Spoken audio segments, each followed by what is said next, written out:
Greetings, fellow Earthlings. I'm Jeff Goldblum. Hey, you ever hear of Area 51?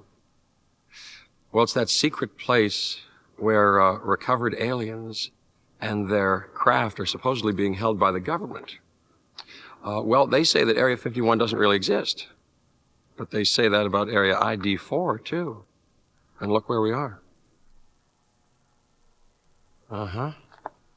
It's Area ID4. This seemingly desolate building is actually burgeoning with activity, secret activity, that they're trying to keep from us.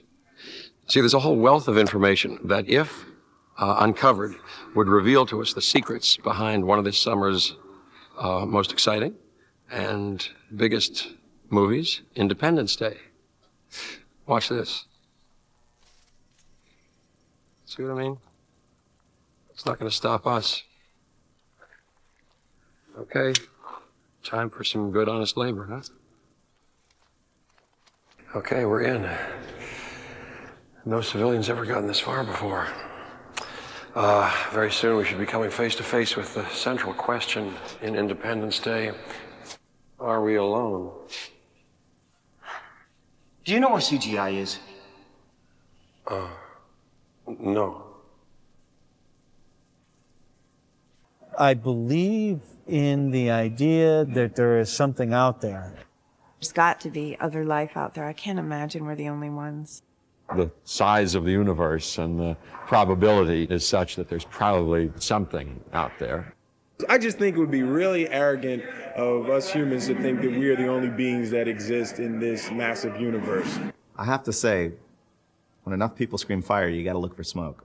What if tomorrow morning we were to wake up to discover enormous spaceships, 15 miles wide, hovering over the 30 biggest cities of the world? Okay, here we go. When next this elevator door opens, we're going to come upon a room where some of the stars of Independence Day have been sequestered, believe it or not, forced to keep silent about their roles in the film. Let's see if maybe we can put an end to this gag order and get some of my co-stars to tell us what the movie's about. Ready? Fight the power. This movie is about aliens coming to take over the world. There is something out there which could destroy the Earth. This is a big emergency crisis situation, like a building on fire, or except times 10 billion. I play Dave Levinson. I'm the one who discovers some things about when they're going to attack. I play President Thomas J. Whitmore, and in the course of events, he manages to kind of be quite a leader. They destroy big cities all over the world and then threaten to destroy everything. All hell just breaks loose, and I run from the walls of destruction. The plan is to rub everybody out by July 4th, so we have to mobilize. They run into the United States Marine Corps, namely Captain Stephen Hiller. That's played by me. I play Jimmy Wilder. They call upon him and a whole bunch of other guys to knock out this alien spaceship. In this movie is Bill Pullman and Jeff Goldblum and Randy Quaid and Judd Hirsch, and the list goes on and on and on. Mary McDonald and Will Smith and Margaret Collin, Harry Connick Jr. and Harvey Fierstein. It's got a very interesting cast. We kind of tried in the whole movie for every part, to find the perfect actor for it and try to make the whole cast very balanced. Cut. Roland really has pulled together a very fine group of actors for this piece. It's a top draw cast. In any given scene, there, might be collectively the 150 years of film experience. Beginning at the point that you all three kind of for a moment concentrate on that. You have this massive cast, and when the movie starts, you don't know who's going to still be around at the end of the movie. We wanted to have this feeling that every character is equally important, so in face of disaster, every one of them could die. For the audience, it will be a big loss. Okay. Now we're cooking, now we're getting someplace. But to get the real information, the real story, you got to go to the source, the filmmakers. Roland Emmerich and Dean Devlin. Maybe you know them as the creative forces behind that movie Stargate. We're about to uncover the monumental challenges that they faced while making Independence Day. Oh, there we go. Camera. They told me you'd be coming Gold Blum. Get that wild Camera, look out are of you your nuts? eye. They wanna told you play? not to Keep reveal any filming this. secrets. We shot over 6,000 elements to make up over 400 visual effect shots. We've had models, a pyro unit, 2 motion control units, and at various times there's been additional model units. There's more miniatures in this movie than probably any 2 movies combined. There's cities to build, there's alien craft, alien creatures. It just runs the whole gamut. There was also an enormous amount of on-set effects with enormous explosions and car crashes. I know in one day alone in New York, we crashed 23 cars. Our film does everything from the highest tech, digitally animated, digitally composite CGI shot to little models on wires in front of photo backings, and everything in between. It goes from great exterior locations. We shot on the Bonneville Salt Flats with spectacular views where we had 170 trailers racing across the desert to these enormous sets that we built here at the Hughes Aircraft. There's a lot of challenges in this kind of movie, and Roland and Dean are very good at understanding what's going on, having an internal rhythm of all these scenes. Roland and Dean, I can't separate them. They just, between the 2 of them, covered all the bases. Roland Emmerich as a director is an incredibly rare breed in Hollywood. He has unbounding energy and loves making movies. Can you open this window here? I would try to make a movie which is entertaining and as diverse as possible. There must be really a moment, where you're like...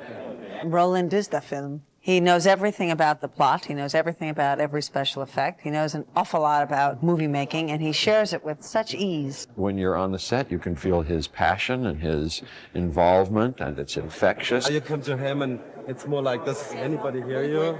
Yeah. Oh, nice. He lays the base for you of what he wants clearly enough that you can use that as a springboard to bring he and Dean's words to life. He's very concerned with detail and is very much in command of his art. This direction was great, but it should come a little bit closer to the window. Roland is a notorious location scouter. He'll usually see 30 different locations before he chooses one he likes. Not only is he trying to choose something that has a very special look, because he is a very visual director, but he also has to find locations that will work with the special effects. I saw Stargate and the type of things that they wanted to do. And, this is a classic big budget Hollywood picture. You have thrills, chills, spills. Almost every scene is kind of built to send the ball out of the park. It's going to be quite an assault on our senses, kind of like a roller coaster. Frame after frame after frame. You won't find a film that has more on screen than this film, and that's what we're most proud of. The money spent on this movie is on screen, and you see it. Okay. I think this is a good place to start to blow the cover off of some of the tricks behind Independence Day's extravaganza of special effects, which are guaranteed to make your jaw drop. Oh, models. Close shot of this, please. Get in there. Look at that. See that? I think when you do a special effect movie, I think you should do something which, first of all, you have to go to the limits of what technology can do, and you have to create sequences that people haven't seen. We have alien spaceships above Los Angeles and some other major cities. These spaceships have a heat ray. The heat ray comes out from the middle and spreads out toward the edges of the city. When you look down the street, you want that the fire comes right at you. But fire wants to go up, especially when you do it in a miniature. So what we had to do is we had to build streets and objects upright. The street had to become pretty much a chimney for the fire. Our miniature, it's 24 scale. It's about 8 feet wide, 20 feet long. It's hanging on a scaffolding at about a 10-degree angle. So when we have our destruction and our fire and everything start here, it will run up the street as it eats up the fuel. And our camera will be mounted about 5 feet off the set. Very important issue is the detail of the model itself. Even if we only see it for a couple of seconds, it's always totally important to have the detail from bottom to top. All the signs, all the telephone poles, all the street lights, parking meters. It basically has everything on it. We really have to be careful that the best detail is directly in front of the camera. The fireball was only one element, and then we kind of did all the interactive things. We'll shoot a blue screen that will be air cannons and stuff, like a concussion wave hitting them, then we'll shoot debris, and then we'll do some live action stuff and some people in it. The people are running away from the wall of destruction. Cars have been picked up in the concussion wave, have been flung far forward. All right, stand by. Pictures up, please. And let's start the smoke, please, and the wind. And rolling, please. All right, stand by. And action. Cut. And cut. Right now we have 6 units shooting, and we're all shooting like the similar shots. Model Unit 1 shot the city street. Model Unit 2 shot the pyro, the fire coming through. Motion control is adding the element of the spaceship above, and then I shoot the blue screen people running in the foreground. We all always get together and talk about lighting and making sure we match everything. So it is very complicated, but if you get it right, it looks fantastic. Okay, there we go. Enter security code. Yep, tight security. Listen, guys, you know, when it comes to blowing up the world on Independence Day, nothing's off limits. The same thing here, except for this. Just wait out here. I'll be 1 minute.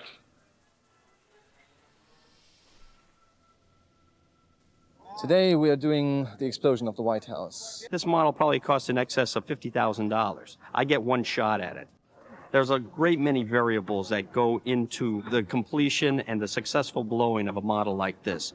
One has to consider what the model is made out of, in this case plaster. You have to know the scale, you have to know the size of the charges that you're using, how much gas, what the camera speeds are. Mike Joyce and his team of geniuses sat down and built this unbelievable replica of the White House. We're building that at 12 scale, which is over 14 feet wide, and we're going to blow it up, and it'll look tremendous when it goes. This had to be a world-class product because all the cameras that we're setting up around here are within 10 feet of this particular model. And even though it's an existing piece of architecture, there are still things that have to be artistically rendered before it even gets to the model shop.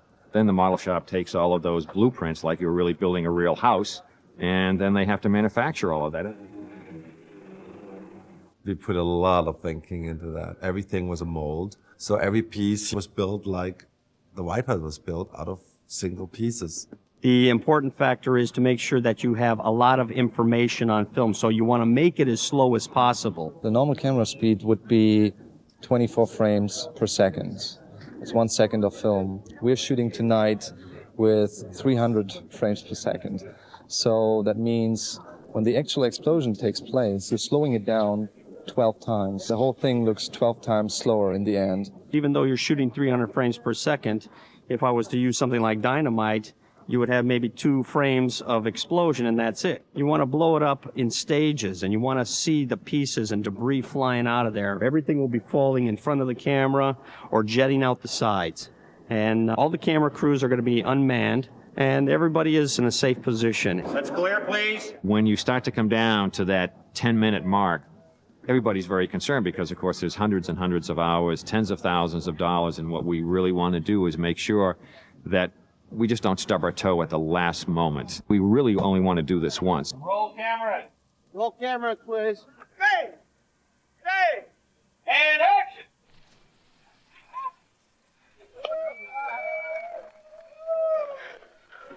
action. Everything that I expected it to be, and everything went off. We didn't have any problems. The timing was right, the debris was right, fireball was perfect, and this is what's left of it. Okay, now, if it isn't scaled down or blown up when it comes to special effects in Independence Day, it's probably going to be CGI, computer-generated image. Want to see how that's done? Hey. Hey. Blowing up the White House is something that one wouldn't want to do practically. So we figure out how to do that as a visual effect and how to creatively put it together in the computers. If you could actually go blow up the White House, we wouldn't need to do compositing, but since we don't want to really do that, we have a model and we have all these elements. My job on this particular shot was to add a model destroyer in the sky and a beam coming down from the ship with particles, and it strikes the top of the White House as the actual model is exploding. There's really two distinct fields of visual effects. One is compositing, the other is CGI, computer-generated imagery. The difference between the two is compositing, you're putting the elements together, and CGI, you're actually generating elements. The same way if you were shooting an element, you're actually creating something that didn't exist before. One of the beauties of compositing is that rather than trying to do everything in camera, trying to do everything live, where you would have to have a model, you'd have to have a spaceship to scale, you'd have to have pyro, and all of that happening at the same time, by compositing in layers, it allows us to choreograph each layer perfectly and then put them together. And it's really all about having control of each element as it goes together. The director's dreams can come true in a way that he can watch it happen on the screen. The aliens and the F-18s engage in the largest air battle in history, and we needed to put that on the screen. Is the Independence Day CG department that we set up specifically for the show. Computer graphics is the 3D environment used in digital effects, and these animators are here doing all the computer graphics. We have an additional company called Vision Art that's also doing some of the graphics for us as well. On this show, we had several sets of challenges. One of the biggest ones was the dogfight scenes. We're animating hundreds of airplanes in the air at the same time. Do that plane by plane is just a really painstaking process, takes a really long time, because you have to do not only each F-18 or each attacker, but then each attacker shoots and each F-18 fires missiles and tracers. You've got literally thousands of things to keep track of in the scene. Since we're doing this all with computers are really good at simulating all those things, so we've written programs which do nothing but simulate the dogfight scenes in a way that we have a lot of control over them. Because there's a limited amount of horsepower in the computer, we have to use primitives or these little dots to represent each of the airplanes at first. What you're seeing right now is white dots for each of the F-18s and red dots for each of the alien attackers. It's only stepping a few frames per second. It's only stepping very slowly through the dogfight, and that's so we can tweak each of the individual parameters. As soon as I get the motion the way I want it, as soon as I get the numbers the way that we want it for a particular shot, then I can go in and substitute the real airplanes for these dots. Our representation of a solid object we call a wireframe, and how you get there basically are points in space. You can set points here in this 3D virtual environment, and from that you can go up higher and higher and end up having a real complex model, which we call a wireframe because it looks like consisting of a lot of wire. The beauty of the wireframe is once it's built, we can use it for any shot. You can put the F-18 flying straight toward you, and we in the computer have what's basically a virtual camera, and you can put the camera in the front of this 3D object and it looks like it's flying towards you. If you want to go to the side, you get the wings and you can show the rotation. You then need to take a real surface and basically paint it over top of this texture. And what we do is get actual pictures from all different angles, and scan that into the computer so it's then digitized, and then took that and wrapped that around these wireframes. The goal is always to be photorealistic. The director very much wanted it to look real, and so that's been our task. You know, maybe the most thrilling aspect of the movie, besides the explosions and the fine acting and the stunts and the fine acting, is the possibility that one day soon all of us Earthlings can unite for the common good and find a way to get along. Imagine that. If there were an outside aggressor, an alien invasion, wouldn't everybody on this planet forget their petty differences and concentrate more on what binds us together, the fact that we are all one race, human? Independence Day is an attempt to express that. I think the core theme is how different people come together in the face of a disaster.